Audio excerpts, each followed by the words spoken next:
नमस्कार दोस्तों, स्वागत है आपका अनुराग की वाणी में, जहां हम आपको सुनाते हैं दिल दहला देने वाली डरावनी कहानियां। यहां आपको मिलेंगी वे कहानियां जो आपके रोंगटे खड़े कर देंगी और आपको नींद नहीं आने देंगी। हर कहानी के पीछे छुपा है एक रहस्य जो आपको सोचने पर मजबूर कर देगा। तो बंद कर लीजिए अपने कमरे की लाइट्स और तैयार हो जाइए एक अनजानी और भयानक दुनिया में कदम रखने के लिए। चलिए शुरू करते हैं आज की कहानी। नफीसा एक साहसी और आत्मनिर्भर महिला है जो प्राचीन इतिहास और रहस्यमय वस्तुओं की विशेषज्ञता के लिए जानी जाती है। उसके दिल में पुरानी वस्तुओं के प्रति गहरी रुचि है और यही रुचि उसे अज्ञात की दुनिया में खींचती है। उसकी किताबों की अलमारी में कई प्राचीन ग्रंथ और कहानियां सजी हैं, जिनमें से कुछ ने उसके मन में एक विशेष स्थान बना लिया है। एक दिन उसकी निगाह एक पुरानी पुस्तक पर पड़ी जो उसके लिए नई रहस्यमय संभावनाओं की ओर इशारा करती थी। इस पुस्तक में एक प्राचीन वस्तु जिन्न की जंजीर का उल्लेख किया गया था। यह वस्तु अत्यधिक अमूल्य और रहस्यमय मानी जाती थी और इसके बारे में कहा जाता था कि यह किसी भी जिन्न को अपनी गिरफ्त में रख सकती है। इस जंजीर के बारे में पढ़कर नफीसा की रुचि और बढ़ गई, क्योंकि इसके बारे में जो भी जानकारी थी वह बहुत ही रहस्यमय और आकर्षक थी। पुस्तक में वर्णित विवरण ने उसे इस जंजीर की खोज पर मजबूर कर दिया, जो एक अद्भुत और खतरनाक यात्रा का संकेत था। जैसे ही उसने पुस्तक को गहराई से पढ़ा, उसे पता चला कि जंजीर को ढूंढना आसान नहीं होगा। पुस्तक में प्राचीन मान्यताओं, अज्ञात स्थानों और खतरनाक जादुई बाधाओं का उल्लेख था। इस खोज में उसे जंगलों, खंडहरों और प्राचीन हवेलियों में जाना होगा, जहां अक्सर रहस्यमय घटनाएं होती रहती हैं। जंजीर की खोज ने नफीसा को एक नई चुनौती का सामना करने के लिए प्रेरित किया। नफीसा ने तय किया कि वह इस रहस्यमय वस्तु की खोज में पूरी तत्परता और साहस के साथ आगे बढ़ेगी। उसने अपनी आवश्यक वस्तुएं तैयार की और यात्रा की योजना बनाई। उसका दृढ़ निश्चय और साहस उसे इस चुनौतीपूर्ण यात्रा की ओर ले गया। उसकी आंखों में चमक और दिल में एक गहरा उत्साह था, जो उसकी यात्रा को और भी रोमांचक और महत्वपूर्ण बना रहा था। यात्रा के दौरान नफीसा ने कई खतरनाक स्थितियों का सामना किया। जंगलों के अंधेरे, खंडहरों की भूल भुलैया और रहस्यमय सुरंगों में उसका सामना कई खतरों से हुआ, लेकिन उसकी दृढ़ता और साहस ने उसे हमेशा आगे बढ़ने के लिए प्रेरित किया। हर कठिनाई ने उसकी यात्रा को और भी चुनौतीपूर्ण बना दिया, लेकिन उसकी लगन और उत्साह ने उसे कभी हार मानने नहीं दिया। जैसे जैसे नफीसा जंजीर के करीब पहुंचती गई, उसकी जिज्ञासा और भी बढ़ती गई। उसने महसूस किया कि इस खोज का महत्व केवल एक वस्तु तक सीमित नहीं है, बल्कि यह उसकी अपनी क्षमताओं और साहस की परीक्षा भी है। हर कदम पर उसे एक नई चुनौती का सामना करना पड़ा, लेकिन उसकी खोज की संकल्पना और रहस्यमय वस्तु की आकांक्षा ने उसे आगे बढ़ने के लिए प्रेरित किया। नफीसा जिन्न की जंजीर की खोज में लगी हुई एक पुरानी हवेली और उसके आसपास के खंडहरों की ओर अपना रास्ता बनाती है। यह हवेली प्राचीन काल की है और इसके चारों ओर का क्षेत्र वर्षों से छोड़ दिया गया था। हवेली के बारे में कहा जाता है कि इसके अंदर कई रहस्यमय और अदृश्य शक्तियां छिपी हुई हैं। नफीसा ने अपने शोध और पुस्तक में मिली जानकारियों के आधार पर तय किया कि इसी हवेली में उसे जिन्न की जंजीर के संकेत मिल सकते हैं। उसने एक गहरी सांस ली और हवेली की ओर बढ़ी। हवेली का बाहरी हिस्सा भी काफी खंडहर और पुराना था। टूटे फूटे दरवाजे और दीवारों पर छड़ी बेलें इसके प्राचीन होने की गवाही दे रही थीं। हवेली के अंदर कदम रखते ही नफीसा को अंधेरे और ठंडक का एहसास हुआ। धूल और पुरानी लकड़ी की महक हवेली के लंबे समय से खाली रहने की कहानी कह रही थी। वह धीरे धीरे हवेली के हर कोने में गई। उसकी नजरें हर छोटी से छोटी चीज पर थीं। हवेली की दीवारों पर लगे चित्र और लटकती हुई पुरानी चादरें, सब कुछ एक पुरानी कथा की तरह लग रहा था। उसके पास एक पुरानी दीपक थी, जिसे उसने धीरे धीरे जलाया ताकि अंधेरे में थोड़ा प्रकाश मिल सके। दीपक की हल्की सी रोशनी हवेली के उन कोनों को उजागर कर रही थी जो अब तक अंधकार में थे। जैसे ही नफीसा हवेली के भीतर गहराई में प्रवेश करती गई, उसे खंडहरों और खाली कमरों के बीच कई रहस्यमय संकेत मिले। दीवारों पर कुछ अस्पष्ट चित्र और निशान बने हुए थे, जिनका अध्ययन उसने ध्यानपूर्वक किया। ये चित्र और निशान जिन्हों की पुरानी कहानियों और जादुई प्रतीकों के प्रतीक थे। उसके अनुभव और ज्ञान ने उसे यह समझने में मदद की कि ये संकेत जिन्न की जंजीर की ओर इशारा कर रहे थे। वह हवेली के एक पुराने पुस्तकालय में गई, जहां उसने कई पुराने ग्रंथ और दस्तावेज खोजे। इन दस्तावेजों में जंजीर के बारे में कुछ संकेत और पुरानी कहानियां मिल रही थीं, जो उसकी खोज को सही दिशा में ले जा रही थी। पुस्तकालय में एक पुराना कैबिनेट था, जिसमें जंजीर के बारे में एक विशेष अध्याय था। यह अध्याय जंजीर के अदृश्य और शक्तिशाली गुणों का वर्णन करता था। साथ ही उसकी खोज के लिए आवश्यक निर्देश भी दिए गए थे। हर खोज और हर संकेत ने नफीसा को और अधिक आश्वस्त किया कि वह सही दिशा में बढ़ रही है। हवेली और खंडहरों में बिताए गए समय ने उसे न केवल जंजीर के संकेत दिए, बल्कि उस रहस्यमय माहौल की गहराई को भी समझने में मदद की। हवेली की पुरानी दीवारों और अंधेरे कमरों ने उसे एक नई खोज की दिशा दी और एक नई चुनौती का सामना करने के लिए तैयार किया। जब नफीसा ने पुरानी हवेली के एक अंधेरे तहखाने में छुपी जंजीर को खोज निकाला, तो उसके सामने एक अद्वितीय और असामान्य दृश्य उपस्थित हुआ। जंजीर के खुलते ही हवेली का माहौल अचानक बदल गया और एक लहर सी उठी, जिससे चारों ओर का वातावरण चमकने लगा। जंजीर के अंदर छिपा जिन्न अलीर धीरे धीरे साकार होने लगा।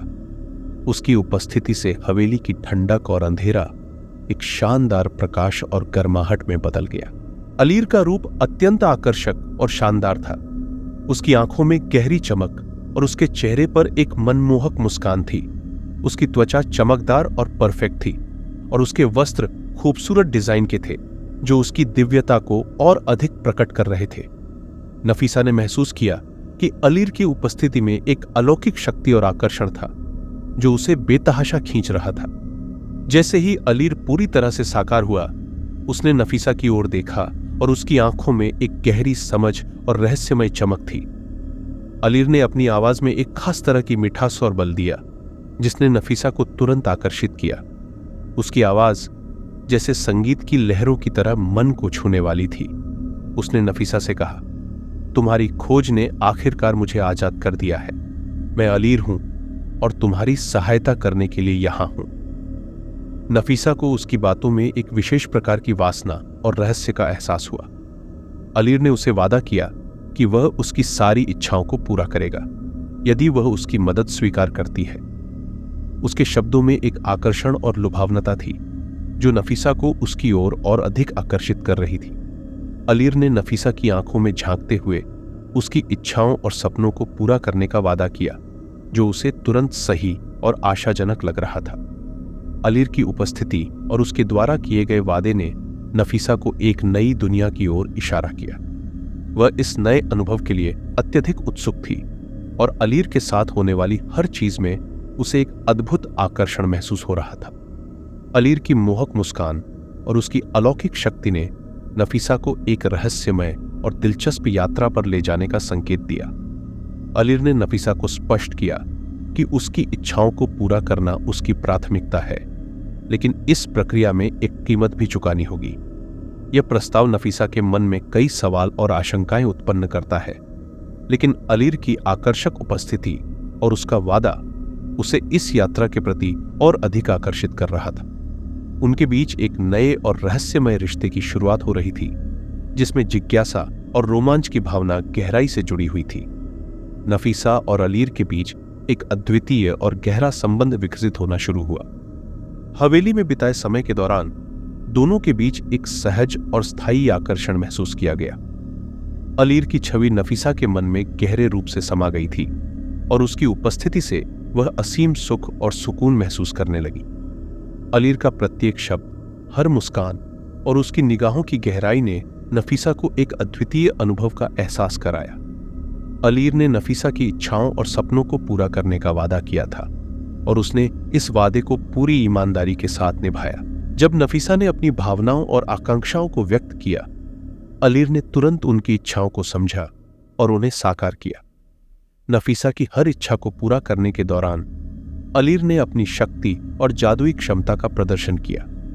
ये पूरी प्रक्रिया नफीसा के लिए एक अद्वितीय और सुखद अनुभव बन गई।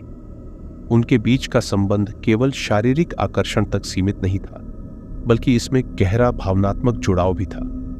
अलीर ने नफीसा को न केवल एक साथी के रूप में देखा, बल्कि उसने उसे समझने और उसकी भावनाओं की गहराई को महसूस करने का प्रयास किया।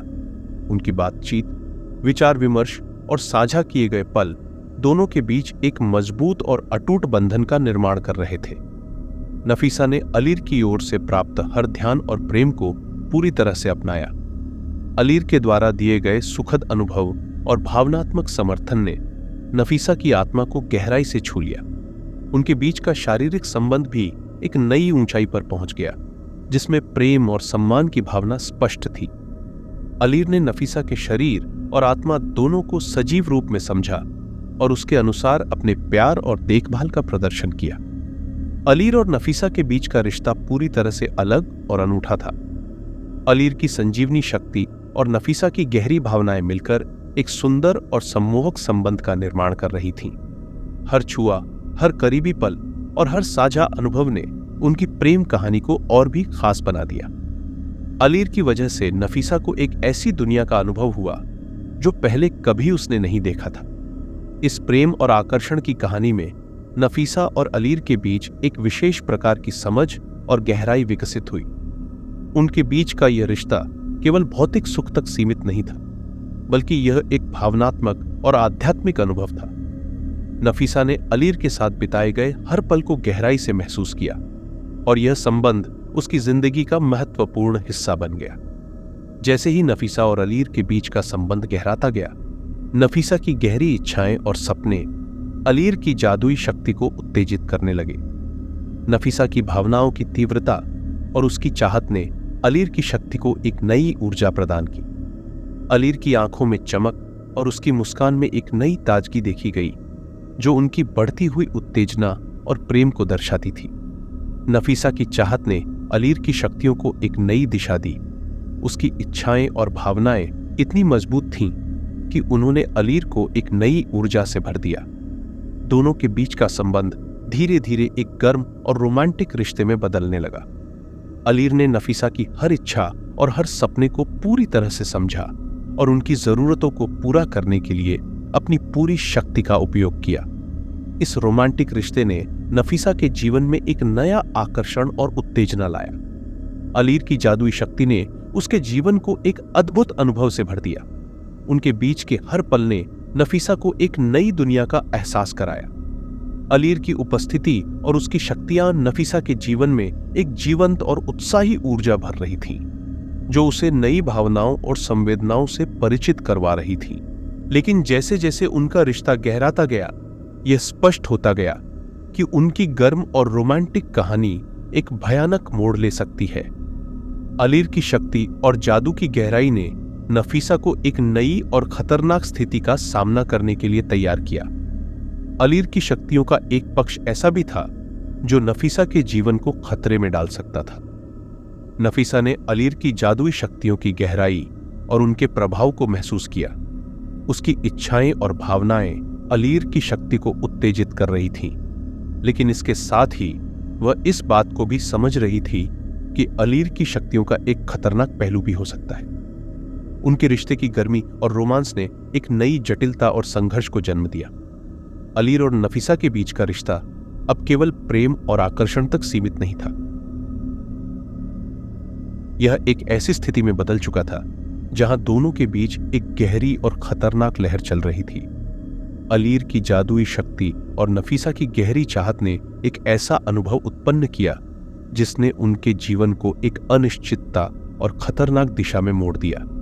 उनका रिश्ता एक सुंदर और उत्तेजक यात्रा से भयानक और चुनौतीपूर्ण मोड़ की ओर बढ़ रहा था। यह नया मोड़ उनकी इच्छाओं और जादू की शक्ति के बीच एक संघर्ष को जन्म दे रहा था, जो उनके संबंध की जटिलता को और भी बढ़ा रहा था। नफीसा और अलीर के बीच का रिश्ता जैसे जैसे गहराता गया, नफीसा ने महसूस किया कि इस जादुई और रोमांटिक संबंध में कुछ बहुत महत्वपूर्ण और खतरनाक पहलू छिपे हुए हैं। अलीर की शक्तियों और उनके प्यार के चमकदार लिबास के पीछे एक गंभीर और डरावना सच छिपा हुआ था। नफीसा की संवेदनाओं और भावनाओं ने उसे एक नई दिशा में अग्रसर किया, जहां उसने अलीर की सच्चाई को जानने की कोशिश की। एक दिन नफीसा ने अलीर की गहराई से जांच करने का निर्णय लिया। हवेली में छिपे पुराने ग्रंथों और दस्तावेजों की जांच करते हुए उसने कुछ ऐसी जानकारी प्राप्त की जो उसके लिए एक झटके की तरह थी। उन दस्तावेजों में अलीर की शक्तियों और उसकी अमरता के बारे में विस्तृत विवरण था। नफीसा को पता चला कि अलीर ने अपनी स्वतंत्रता और अमरता के लिए एक गंभीर बलिदान दिया था। दस्तावेजों में लिखा था कि अलीर ने अपनी अमरता की प्राप्ति के लिए एक अद्वितीय और खतरनाक सौदा किया था। उसने अपनी आत्मा की एक महत्वपूर्ण भागीदारी की थी जो उसे सशक्त और अमर बना रही थी। लेकिन इस बलिदान के साथ एक शर्त भी जुड़ी थी। इस सौदे की शर्त थी कि उसकी अमरता और शक्तियों के बदले उसे किसी और को अपनी शक्तियों की कीमत चुकाने के लिए मजबूर करना होगा।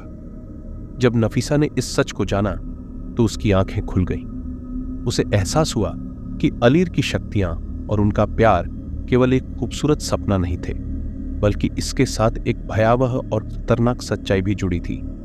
अलीर की स्वतंत्रता और अमरता की कीमत उसे चुकानी होगी, और वह कीमत केवल नफीसा ही चुका सकती थी। अलीर की वास्तविकता का खुलासा होने पर नफीसा ने महसूस किया कि उसका संबंध अब एक नई जटिलता और खतरे से भरा हुआ है। अलीर के द्वारा किया गया बलिदान और उसकी अमरता का सौदा नफीसा के जीवन को एक खतरनाक मोड़ पर ले आया था। वह अब केवल एक रोमांटिक संबंध में नहीं थी, बल्कि एक ऐसे दायित्व में भी फंसी हुई थी जो उसकी पूरी जिंदगी को प्रभावित कर सकता था। इस खुलासे ने नफीसा को एक नई चुनौती का सामना करने के लिए मजबूर किया। उसकी भावनाएं, उसकी इच्छाएं और अलीर के साथ उसका रिश्ता अब एक गंभीर और खतरनाक स्थिति में बदल गया था। अलीर की अमरता और उसकी शक्तियां अब नफीसा के लिए एक अद्वितीय संघर्ष की शुरुआत थी, जिन्हें उसे स्वीकार करना होगा और इस नए संकट का सामना करना होगा। नफीसा के लिए अलीर की सच्चाई का खुलासा उसके जीवन को एक गंभीर मोड़ पर ले आया। उसने महसूस किया कि अलीर की शक्तियों और उनकी अमरता की कीमत एक खतरनाक और भयानक दांव के रूप में सामने आई है। इस नई जानकारी ने नफीसा के दिल और दिमाग को गहराई से हिला दिया, और उसने देखा कि अब उसके पास एक खतरनाक चुनाव है। जब नफीसा ने अलीर की इच्छाओं की कीमत की गंभीरता को समझा तो वह भय और चिंता से भर गई। यह स्पष्ट हो गया कि अलीर ने अपनी अमरता और शक्तियों के लिए एक गंभीर समझौता किया था, जिसका परिणाम उसकी आत्मा और जीवन की कीमत चुकाना था। इस खुलासे ने नफीसा को एक कठिन और खतरनाक स्थिति में डाल दिया, जहां उसे अपने रिश्ते और अपने अस्तित्व के बीच एक कठिन चयन करना था। अब नफीसा के सामने एक भयानक विकल्प था। अलीर के साथ अपने संबंध को जारी रखते हुए उसे अपनी आत्मा और जीवन की कीमत चुकानी पड़ सकती थी। यह उसके लिए एक असहनीय विचार था, क्योंकि उसने अपने जीवन की सुरक्षा और आत्मा की संपूर्णता को प्राथमिकता दी थी। दूसरी ओर, अगर वह अलीर से संबंध समाप्त कर देती तो उसे उस प्यार और जादू की शक्ति को छोड़ना पड़ता जिसने उसकी जिंदगी को पूरी तरह से बदल दिया था। नफीसा की भावनाएं और सोच इस परिदृश्य से जूझ रही थीं। अलीर के साथ बिताए गए समय ने उसकी जिंदगी को एक नया अर्थ दिया था, और उनके बीच का संबंध गहरा और आकर्षक था। लेकिन अब इस संबंध की कीमत इतनी बड़ी और खतरनाक हो गई थी कि वह इसे स्वीकार करने के लिए तैयार नहीं थी।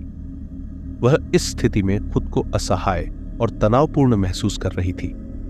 उसने अलीर की शक्तियों और उसकी चाहत को समझते हुए एक गहरी दुविधा में फंसी हुई थी। उसके पास एक ओर जीवन और आत्मा की सुरक्षा का विकल्प था, और दूसरी ओर अलीर के साथ अपने संबंध को जारी रखने की विकल्प था। नफीसा के दिल में द्वंद्व चल रहा था। उसे अपने अस्तित्व और अपने भावनात्मक जुड़ाव के बीच संतुलन बनाना था। अलीर की चाहत और जादू की आकर्षण ने उसकी जिंदगी को रोमांचक बना दिया था, लेकिन अब उसकी कीमत इतनी भयानक थी कि वह इसे स्वीकार करने के लिए तैयार नहीं थी। इस कठिन स्थिति ने नफीसा को आत्म मूल्य और रिश्ते की गहराई पर पुनर्विचार करने के लिए मजबूर कर दिया। वह एक ऐसे मोड़ पर थी जहां उसे अपने जीवन की रक्षा करनी थी, या उस गहरी और जादुई चाहत को छोड़ना था जो उसके अस्तित्व को बदल चुकी थी। यह एक खतरनाक चुनाव था जिसमें उसे अपने भविष्य और अपने अस्तित्व के बारे में निर्णायक निर्णय लेना था। नफीसा के लिए अलीर की शक्तियों और उनके इच्छाओं की कीमत के बारे में समझने के बाद उसके सामने एक निर्णायक और अंतिम निर्णय का समय आ गया। अलीर के साथ उसके संबंध की गहराई और जादुई आकर्षण ने उसे लंबे समय तक प्रभावित किया था, लेकिन अब उसने देखा कि इस संबंध की एक भयानक और खतरनाक कीमत थी।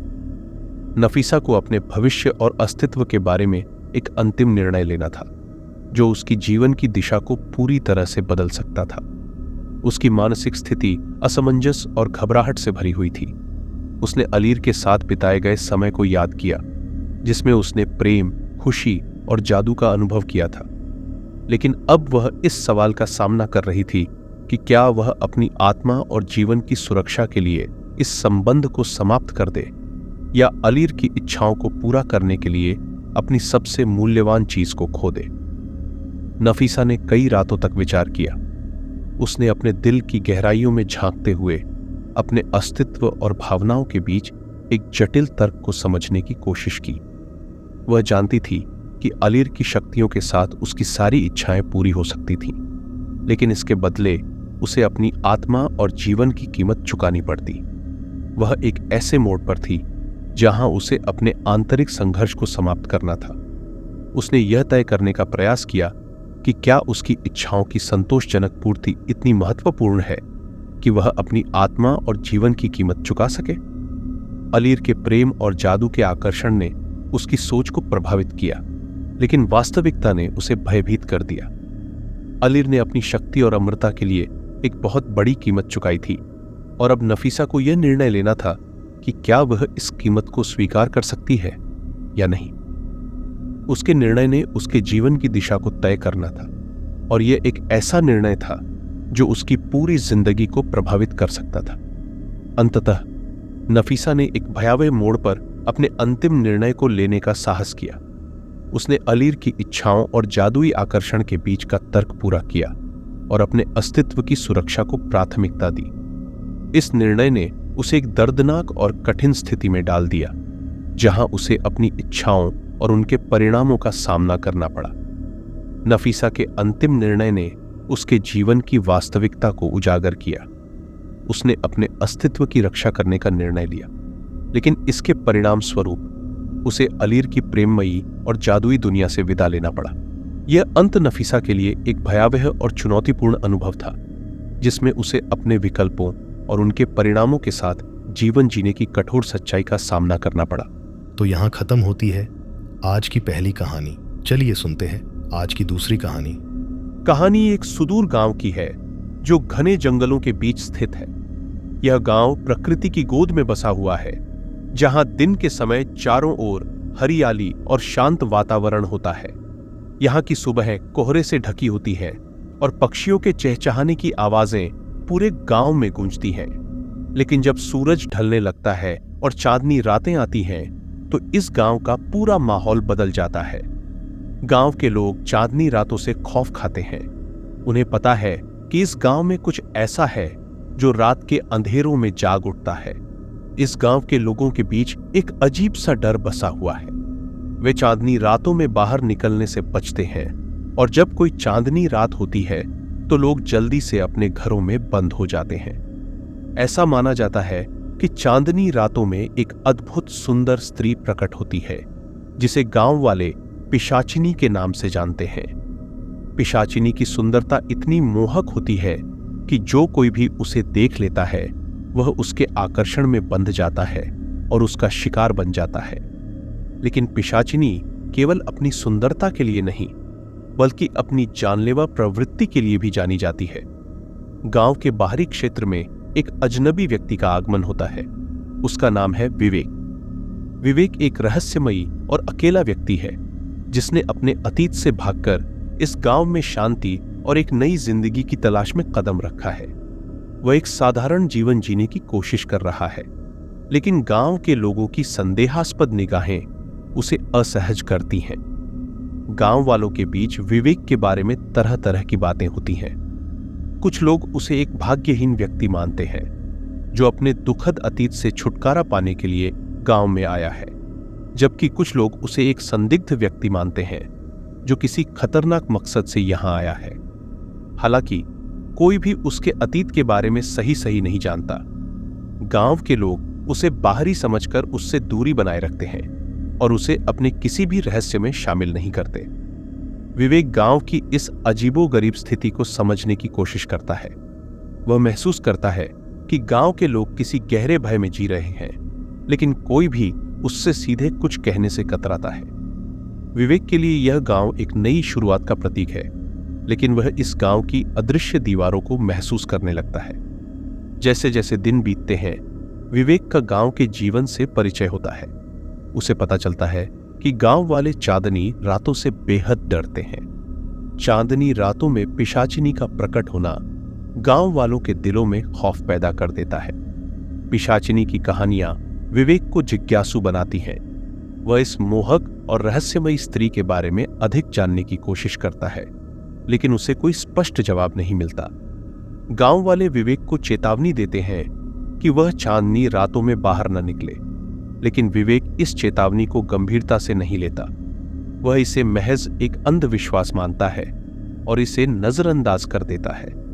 लेकिन जल्द ही उसे समझ में आता है कि इस गांव के रहस्य उसकी कल्पना से भी कहीं अधिक गहरे और भयावह हैं।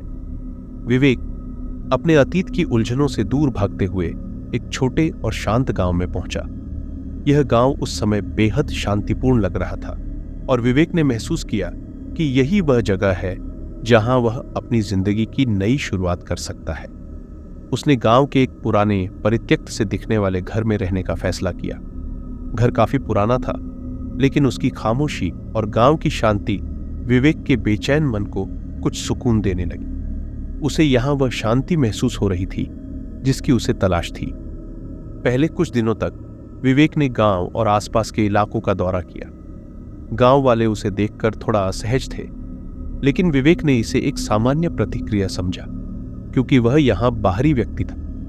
उसने सोचा कि समय के साथ वे उसे स्वीकार कर लेंगे।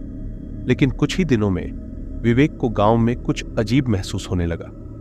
गांव का वातावरण दिन में शांत और सुंदर होता था, लेकिन जैसे ही रात होती, एक अनकहा डर और असहजता फैलने लगती। लोगों का व्यवहार भी बदलने लगता। विवेक ने देखा कि गांव वाले सूर्यास्त के बाद जल्दी जल्दी अपने घरों में लौटने लगते थे। एक शाम जब वह गांव के एक छोटे से चाय की दुकान पर बैठा था, कुछ वृद्ध गांव वाले उसके पास आए और उससे बातचीत शुरू की। बातचीत के दौरान उन्होंने विवेक को गांव की एक पुरानी कहानी सुनाई। यह कहानी एक पिशाचिनी के बारे में थी जो चांदनी रातों में प्रकट होती थी। गांव के लोग इस पिशाचिनी से बेहद डरते थे, क्योंकि उसकी सुंदरता और मोहकता उसके शिकार को अपनी ओर खींचने के लिए काफी थी। वह अपने शिकार को पूरी तरह से वश में कर लेती थी और फिर उनका अंत कर देती थी। गांव वाले उसे यह भी बताते हैं कि पिछले कई वर्षों में इस पिशाचिनी के कारण कई लोग अपनी जान गंवा चुके हैं। विवेक ने इस कहानी को एक अंधविश्वास के रूप में लिया। वह इस बात पर विश्वास नहीं कर सका कि एक स्त्री, चाहे कितनी भी सुंदर क्यों न हो, इस तरह का खौफ पैदा कर सकती है। उसे यह सब महज एक गांव की लोक कथा लगी, जो समय के साथ डरावनी कहानियों में बदल गई थी। विवेक ने गांव वालों की बातों को हंसी में टाल दिया और उन्हें आश्वस्त किया कि वह किसी भी प्रकार के अंधविश्वास पर विश्वास नहीं करता। गांव वाले उसकी बेपरवाही से चिंतित हो गए और उसे चांदनी रातों में बाहर न निकलने की चेतावनी दी। उन्होंने उसे बार बार आगाह किया कि इस गांव में चांदनी रातों का विशेष महत्व है और उन्हें अनदेखा करना खतरनाक हो सकता है। लेकिन विवेक ने उनकी बातों को नजरअंदाज कर दिया। उसके लिए ये सिर्फ पुरानी और बेबुनियाद बातें थीं, जिनका कोई आधार नहीं था। विवेक का मानना था कि वह अपने जीवन के उन दिनों से निकल आया है जब उसे अंधविश्वासों और डर के कारण कोई निर्णय लेना पड़ता था। अब वह एक नया जीवन जीने आया था, जहां डर और भ्रम की कोई जगह नहीं थी। लेकिन उसे नहीं पता था कि वह जिस रहस्य को नजरअंदाज कर रहा है, वह वास्तव में उसके जीवन के सबसे भयावह और अकल्पनीय अनुभवों की शुरुआत का संकेत था। चांदनी रात का आगमन हुआ और उस शाम की शांति में कुछ अलग सा आकर्षण था। आकाश में चांद अपनी पूरी खूबसूरती से चमक रहा था। उसकी चांदनी पूरे गांव को अपने प्रकाश में नहला रही थी। विवेक, जो आमतौर पर रात को जल्दी सोने की आदत रखता था, उस रात को अचानक घर से बाहर निकल आया। गांव की खामोशी और चांदनी की सुंदरता उसे अपने घर से बाहर खींच लाई। उसने सोचा कि इस चांदनी रात में टहलना एक अच्छा विचार होगा। वह धीरे धीरे अपने घर के आसपास टहलने लगा। हवा में ठंडक थी, लेकिन यह उसके लिए आरामदायक थी। गांव की गलियां और पगडंडियां चांदनी से चमक रही थीं और विवेक उस वातावरण में खो सा गया। जैसे ही वह आगे बढ़ रहा था, उसे दूर एक परछाई दिखाई दी। वह रुक गया और ध्यान से देखने लगा। यह एक स्त्री की आकृति थी जो बेहद सुंदर थी। चांदनी की रोशनी में वह स्त्री जैसे किसी दिव्य देवता की तरह लग रही थी। उसकी खूबसूरती अवर्णनीय थी और विवेक उसकी ओर खींचा चला गया। उसकी आंखें उस स्त्री पर टिकी रहीं और वह उसकी ओर बढ़ने लगा। लेकिन जब वह उसके करीब पहुंचा तो वह स्त्री धीरे धीरे अंधेरे में गायब होने लगी। विवेक को लगा कि यह सब एक भ्रम था, एक चांदनी रात का जादू। उसने अपने मन को समझाया कि यह बस उसकी कल्पना थी, लेकिन उसका दिल इस बात को मानने के लिए तैयार नहीं था। वह स्त्री की सुंदरता और रहस्य उसे अपनी ओर खींच रहे थे। उस रात विवेक ने अपनी आंखें बंद की, लेकिन वह स्त्री की छवि उसके मन में बार बार आ रही थी। उसकी खूबसूरती, उसकी मोहकता और उसके पीछे का रहस्य उसे विचलित कर रहे थे। वह जानता था कि उसे इस तरह के भ्रम से बचना चाहिए, लेकिन फिर भी वह उस स्त्री के बारे में सोचने से खुद को रोक नहीं पा रहा था। अगले दिन विवेक ने गांव वालों से उस स्त्री के बारे में पूछने का निश्चय किया। वह जानना चाहता था कि क्या सचमुच गांव में कोई ऐसी स्त्री है या यह बस एक कहानी है। लेकिन गांव वाले उसे देखकर बस मुस्कुराए और उसे कुछ भी नहीं बताया। उन्होंने उसकी बातों को टाल दिया और उसे यह एहसास हुआ कि इस गांव में कुछ ऐसा है जो उसे बाहरियों से छिपाया जा रहा है। विवेक की जिज्ञासा बढ़ने लगी और उसने सोचा कि वह इस रहस्य का पता जरूर लगाएगा। उसे नहीं पता था कि यह रहस्य कितना गहरा और खतरनाक हो सकता है। पिशाचिनी की सुंदरता और उसका रहस्य उसे लगातार अपनी ओर खींच रहे थे। उस चांदनी रात ने विवेक के जीवन को बदल दिया था। वह अब एक साधारण व्यक्ति नहीं रह गया था। उसके दिल में पिशाचिनी के प्रति आकर्षण जागृत हो गया था और वह इस रहस्य की गहराई तक जाने के लिए तैयार था। उसे नहीं पता था कि इस राह में उसे क्या क्या सहना पड़ेगा, लेकिन वह तैयार था। वह जानता था कि यह राह आसान नहीं होगी, लेकिन उसकी जिज्ञासा और आकर्षण उसे इस राह पर ले जाने के लिए काफी थे। वह पिशाचिनी के रहस्य को जानने के लिए उत्सुक था और इस चांदनी रात ने उसे एक नए सफर की शुरुआत करने के लिए प्रेरित किया था।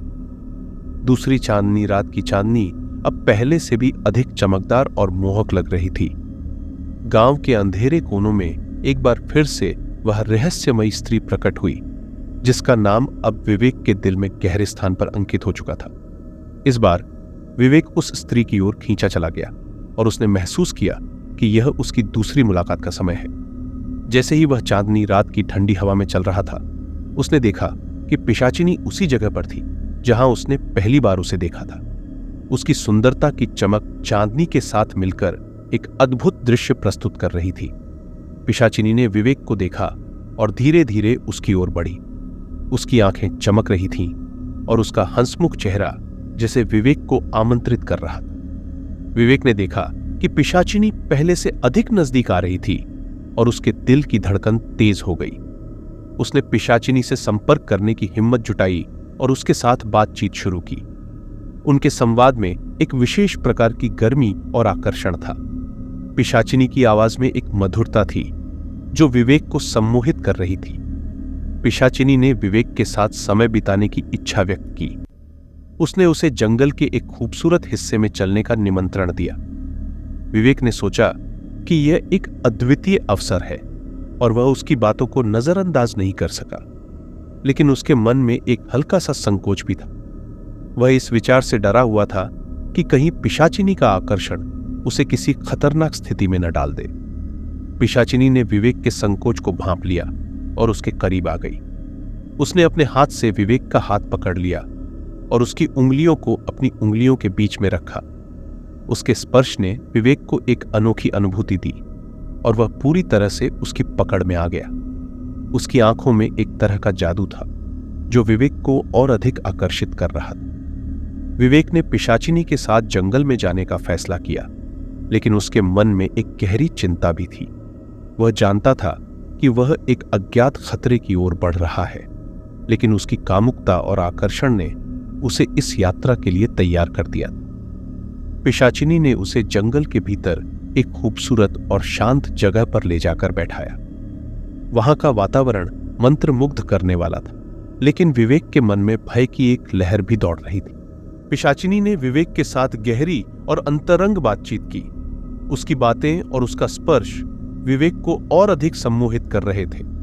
वह महसूस करने लगा कि यह स्त्री केवल उसकी कल्पना से परे है, बल्कि एक जादुई और आकर्षक व्यक्तित्व की धनी है।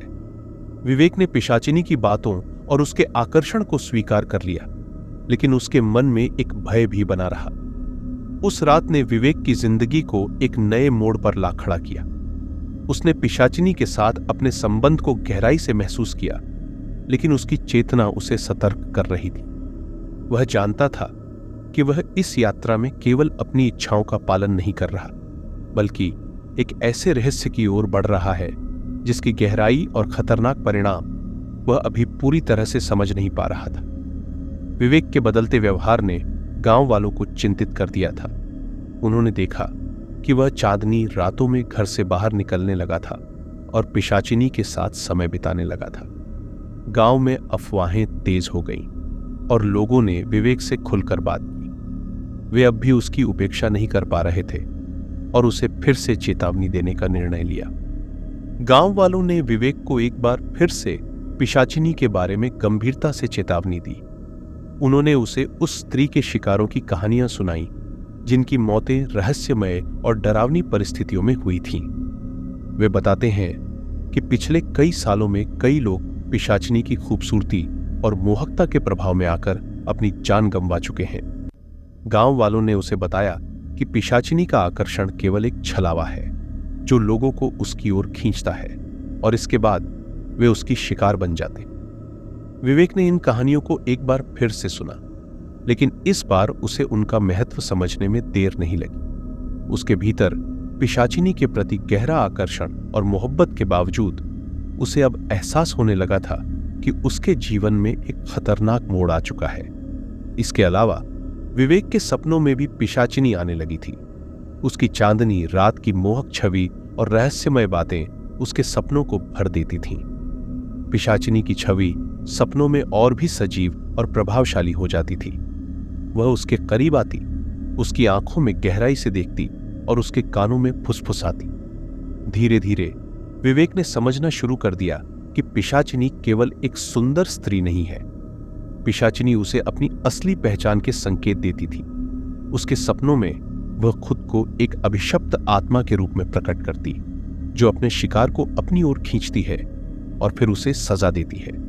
वह बताती कि उसकी खूबसूरती और आकर्षण एक दुष्ट जादू का हिस्सा है जो उसे सदियों से इस अभिशाप का सामना करने के लिए मजबूर करता है। इन संकेतों के साथ विवेक का दिल डर और संकोच से भर गया।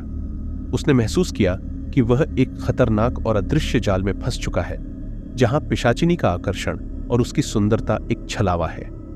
वह अब समझने लगा था कि पिशाचिनी के पास एक गहरा रहस्य है जो उसकी जीवन की दिशा को बदल सकता है। विवेक के अंदर संघर्ष चल रहा था। उसकी समझ और जिज्ञासा उसे एक ओर खींच रही थी, जबकि उसकी चेतना और आत्मसंरक्षण की प्रवृत्तियां उसे दूसरी ओर उधार कर रही थीं। वह अब यह जानने की कोशिश कर रहा था कि क्या वह पिशाचिनी के अभिशाप से बच सकता है या क्या वह इस रहस्यमय और खतरनाक यात्रा का हिस्सा बनेगा। गांव वालों की चेतावनी और पिशाचिनी के संकेत दोनों ने मिलकर विवेक को एक महत्वपूर्ण मोड़ पर ला खड़ा किया। अब उसे यह तय करना था कि वह अपने आकर्षण और मोह से बाहर आकर खुद को इस अभिशाप से बचा पाएगा या नहीं। चांदनी रात का सिलसिला अब अंतिम चरण में पहुंच चुका था और विवेक का मन अत्यंत असमंजस में था। उसने पिशाचिनी के प्रति अपनी गहरी आकर्षण और मोह की भावना को अब पूरी तरह से स्वीकार कर लिया था। यह वह रात थी जब विवेक ने तय कर लिया कि वह पिशाचिनी के साथ पूरी तरह से एकांत में मिलेगा, भले ही वह जानता था कि इससे क्या परिणाम हो सकते हैं। इस रात की चांदनी और भी चमकदार थी और गांव की शांतिपूर्ण रात में एक रहस्यमय ताजगी थी। विवेक, जिसने अपने पिछले संकोच को पीछे छोड़ दिया था, अब पूरी तरह से पिशाचिनी के आकर्षण के वश में था। उसने अपने आप को पूरी तरह से उसके जाल में समर्पित करने का निर्णय लिया। पिशाचिनी ने उसे पहले ही अपनी ओर खींच रखा था और अब उसने विवेक के सभी भावनात्मक और शारीरिक इच्छाओं का उपयोग किया। पिशाचिनी ने विवेक के पास आते ही उसकी इच्छाओं को जगाने का प्रयास किया। उसने अपनी मोहक आवाज में विवेक को आकर्षित किया और उसके सपनों और इच्छाओं की बात की। उसकी आवाज में एक ऐसी मिठास थी जो विवेक को और भी गहरा सम्मोहित कर रही थी। पिशाचिनी के स्पर्श ने विवेक को और भी करीब किया और वह पूरी तरह से उसके जाल में फंस चुका था। विवेक को महसूस हुआ कि पिशाचिनी उसकी आत्मा और इच्छाओं के हर कोने में झांक रही है।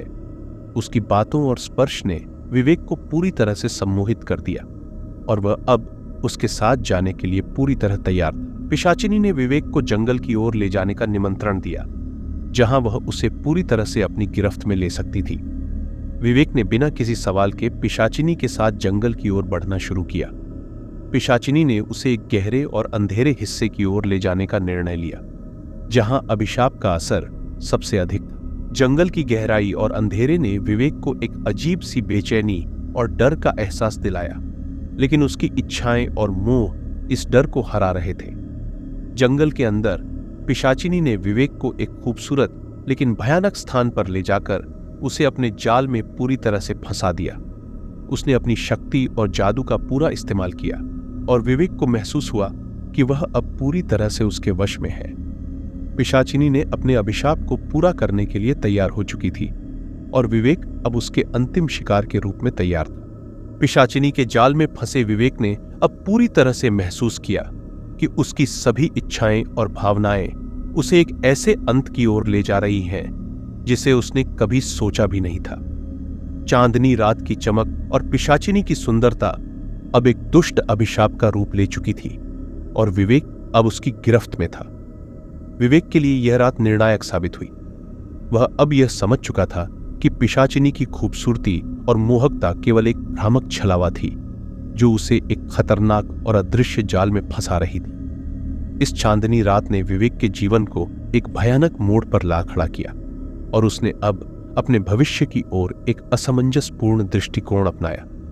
विवेक की यह अंतिम मुलाकात पिशाचिनी के साथ उसकी जिंदगी की सबसे अंधेरी रात साबित हुई और उसके लिए अब केवल एक खतरनाक और अनिश्चित भविष्य ही बचा था। चांदनी रात अपने चरम पर पहुंच चुकी थी और विवेक ने पूरी तरह से पिशाचिनी के जाल में खुद को समर्पित कर दिया था। उसकी सुंदरता और मोहकता ने उसे इस रात के लिए पूरी तरह से तैयार कर दिया था और उसने पिशाचिनी के साथ अंतरंग होने के लिए कदम बढ़ाया। पिशाचिनी ने उसे एक ऐसे जाल में फंसाया जिसमें वह अब पूरी तरह से बंध चुका था। जंगल की गहराई में पिशाचिनी ने विवेक को एक ऐसे स्थान पर लाया जो अंधेरे और खौफनाक था। यहां चांद की हल्की सी रोशनी भी एक डरावनी छवि बना रही थी। पिशाचिनी ने अपनी चालाकी और आकर्षण का पूरा इस्तेमाल किया और विवेक को इस बिंदु तक पहुंचाया जहां उसका पूरा ध्यान सिर्फ उस पर था। वह अपने आकर्षण के चरम पर पहुंची और विवेक को अपने जाल में पूरी तरह से उलझा लिया। लेकिन जैसे ही विवेक अपने चरम पर पहुंचा, पिशाचिनी ने अपनी असली भयानक रूप में प्रकट होने का निर्णय लिया। उसकी मोहकता और सुंदरता की चमक अचानक गायब हो गई और वह एक खौफनाक राक्षसी में बदल गई। उसकी त्वचा का रंग बदल गया, उसकी आंखें चमकने लगीं और उसके दांत तेज और घातक हो गए। विवेक की आंखों में हैरानी और डर का संकेत साफ दिखाई दे रहा था। विवेक का आकर्षण अब भय और आतंक में बदल चुका था। उसने महसूस किया कि वह पिशाचिनी की असली पहचान को देख चुका है और अब उसके पास बचने का कोई तरीका नहीं था। पिशाचिनी ने अपनी दुष्ट शक्तियों का पूरा उपयोग करते हुए विवेक की जीवन शक्ति को चूसना शुरू किया। उसकी दुष्ट हंसी और भयावह रूप ने विवेक को पूरी तरह से पराजित कर दिया। विवेक की स्थिति तेजी से बिगड़ने लगी। उसकी आंखों से चमक गायब हो गई और उसका शरीर कमजोर और थका हुआ नजर आने लगा। पिशाचिनी ने उसकी जीवन शक्ति को पूरी तरह से सोख लिया और विवेक की मृत्यु हो गई। यह एक भयानक और असहनीय मौत थी जिसमें उसने अपने जीवन की सारी ऊर्जा खो दी थी। पिशाचिनी के काम को समाप्त करने के बाद वह एक बार फिर से अपनी सुंदरता में बदल गई। उसकी भयानक छवि फिर से गायब हो गई और वह एक बार फिर से मोहक स्त्री के रूप में लौट आई। उसने विवेक की लाश को जंगल में छोड़ दिया और चांदनी रात की हल्की रोशनी में गायब हो गई। वह अगली रात के लिए तैयार हो गई थी और एक नए शिकार की प्रतीक्षा कर रही थी। अगली सुबह गांव के लोग जंगल में विवेक की लाश को पाते हैं। वे जानते हैं कि पिशाचिनी ने एक और शिकार किया है और उसका खौफनाक चक्र एक बार फिर से शुरू हो गया है। विवेक की मौत के साथ गांव में एक भयानक सन्नाटा छा गया। लोग अब और भी अधिक डरे हुए थे और पिशाचिनी की कहानी एक बार फिर से उनके बीच में चर्चा का विषय बन गई। गांव वालों ने विवेक की लाश को देख लिया और उनका दिल दहशत से भर गया। उन्होंने देखा कि पिशाचिनी का खौफनाक खेल एक बार फिर से शुरू हो गया है। गांव के लोगों ने अब यह समझ लिया था कि पिशाचिनी का यह चक्र अंतहीन है और हर चांदनी रात को वह एक नए शिकार की तलाश में रहती है। विवेक की मौत ने गांव में एक खौफनाक माहौल पैदा कर दिया था। गांव वाले अब इस चक्र से बचने की कोशिश कर रहे थे, लेकिन पिशाचिनी की दुष्टता और खूबसूरती का जाल उन्हें हमेशा के लिए डराता रहेगा। विवेक की कहानी ने गांव के लोगों को यह समझा दिया था कि पिशाचिनी की मोहकता केवल एक छलावा है और उसकी खूबसूरती के पीछे एक खतरनाक और अदृश्य अभिशाप छिपा हुआ है। इस प्रकार चांदनी रात की चक्रीय भयावहता के तहत पिशाचिनी का चक्र एक बार फिर से शुरू हो गया और उसके जाल में फंसे शिकार का सिलसिला जारी रहा। विवेक की मौत ने इस भयावह कथा को एक और भयानक अध्याय में बदल दिया और पिशाचिनी के खौफनाक खेल को आगे बढ़ाया। गांव के लोग अब इस अंधेरे और खतरनाक वास्तविकता का सामना कर रहे थे और पिशाचिनी की अगली रात के लिए चुपके से प्रतीक्षा कर रहे थे। इस कहानी का केंद्रीय संदेश यह है कि अनियंत्रित इच्छाएं और मोहकता किसी भी व्यक्ति को विनाश की ओर ले जा सकती है। विवेक का पिशाचिनी के प्रति गहरा आकर्षण और मोह इस तथ्य को स्पष्ट करता है कि जब हम किसी भव्यता या सुंदरता के सामने असहाय हो जाते हैं तो हमें उस आकर्षण की वास्तविकता को समझने में देर हो सकती है। पिशाचिनी का चरित्र एक आदर्श उदाहरण है कि कैसे बाहरी आकर्षण के पीछे एक गहरा और खतरनाक रहस्य छिपा हो सकता है। उसकी मोहक सुंदरता ने विवेक को पूरी तरह से सम्मोहित कर दिया और उसने अपने आत्मनियंत्रण को खो दिया। इसके परिणाम स्वरूप उसने एक भयानक और अंधेरी रात का सामना किया जिसने उसकी जीवन शक्ति को चूस लिया और उसे एक खौफनाक मौत की ओर ले गया।